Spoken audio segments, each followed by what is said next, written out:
in the face of unstoppable U.S. firepower.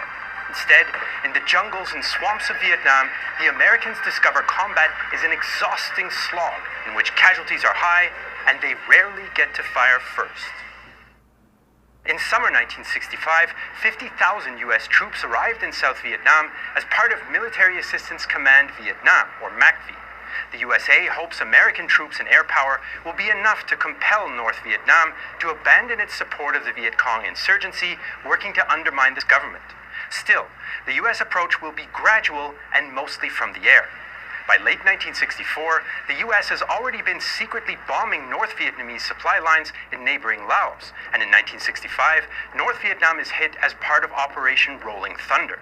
Still, the U.S. mostly hits secondary targets, not Hanoi, in order to force North Vietnam to negotiate an agreement beneficial to the South. In this sense, U.S. President Lyndon B. Johnson is not aiming for traditional territorial or total victory, but the prevention of a North Vietnamese victory over his allies in the South. North Vietnam claims no negotiations can take place while foreign troops remain in South Vietnam. And so, it seems combat and not compromise will be the status quo in Vietnam.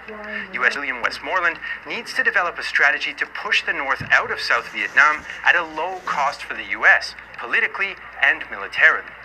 This is a challenge, since political considerations mean his ground war must be confined almost entirely to South Vietnam. Johnson rules out any kind of conventional invasion of North Vietnam, Chinese intervention, as it did during the Korean War. The president also forbids cutting the Ho Chi Minh Trail in Laos and Cambodia, since he wants to limit ground operations. This, though, will make it harder for Westmoreland to isolate the battlefield. The American debate settles on two possible strategies in South Vietnam: conventional combat operations or counterinsurgent focused on small unit operations and the political pacification of the South Vietnamese public.